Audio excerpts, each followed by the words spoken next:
आपल्यासोबत रायगड जिल्हा अधिकारी किशन जावळे सर आहेत। सर, कशी व्यवस्था आहे उद्याची नेमकी?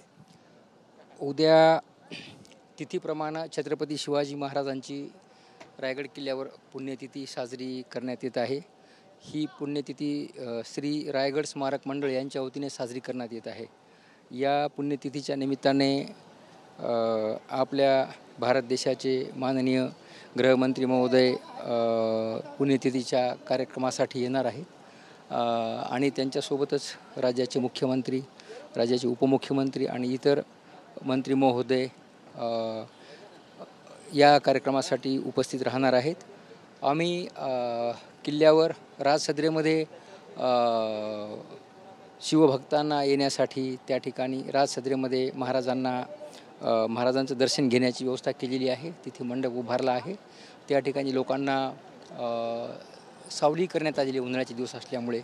त्यानंतर राजसदरे वरतून लोक दर्शनासाठी महाराजांच्या समाधीकडे जातात। महाराजांच्या समाधीकडे सुद्धा महाराजांना उद्या शोक सलामी दिली जाईल पुण्यतिथी असल्यामुळे आणि तिथेसुद्धा लोक दर्शनाला जातात।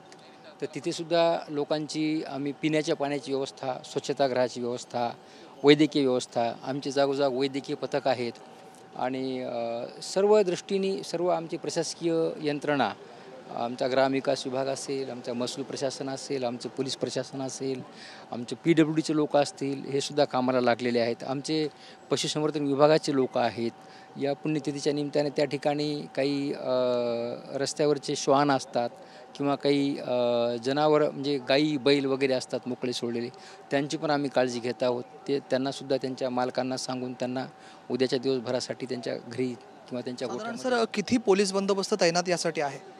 आता पोलीस बंदोबस्ताच्या बाबतीत पोलीस अधीक्षक याबाबतीत जास्त सांगू शकतील, परंतु माननीय गृहमंत्री महोदय यांना असलेली सुरक्षा व्यवस्था आणि एकूणच येणारे शिवभक्तगण आहेत त्यांची सगळ्याची सुरक्षा आणि सुव्यवस्था या दृष्टीने जे काय म्हणून बंदोबस्त लागेल, जे काय म्हणून सुविधा करावी लागेल ती आम्ही सर्व केलेली आहे। आम्ही जागोजाग सावल्यांची व्यवस्था केलेली आहे। आम्ही पब्लिक अनाउन्समेंट सिस्टीमची व्यवस्था केलेली आहे।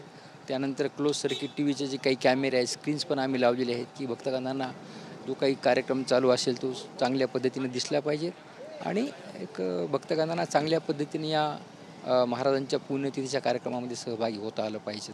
साधारण सर, किती भक्तगण यासाठी येऊ शकतात, अंदाजे काय आकडा?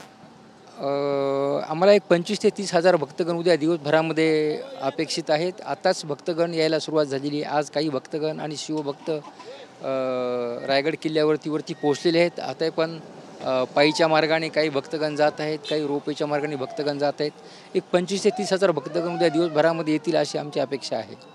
सर, माध्यमांच्या माध्यमातून जनतेला काय अपील असेल आपला?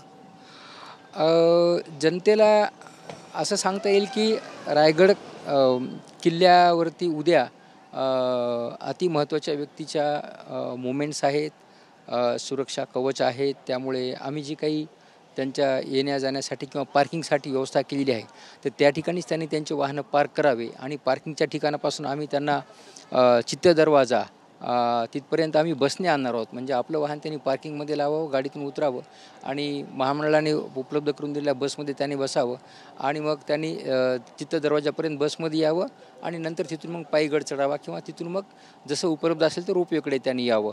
तर त्या थोडं शिस्तीचं पालन करावं।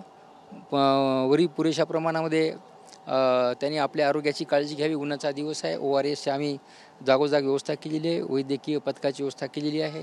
त्यांना उन्हाचा काही त्रास होत असेल तर तिथं ORS सोल्युशन आहे, त्यांनी तिथल्या आमच्या वैद्यकीय पथकाला संपर्क साधावा आणि एकंदरीत उन्हाचाही कुठला त्रास होऊ नये यासाठी आम्ही काळजी घेतली। तरी नागरिकांनी पण त्या बाबतीत सतर्क राहावं आणि जागरूक राहून आपण आपल्या आरोग्याची काळजी घ्यावी आणि हा सोहळा अधिक चांगला करावा।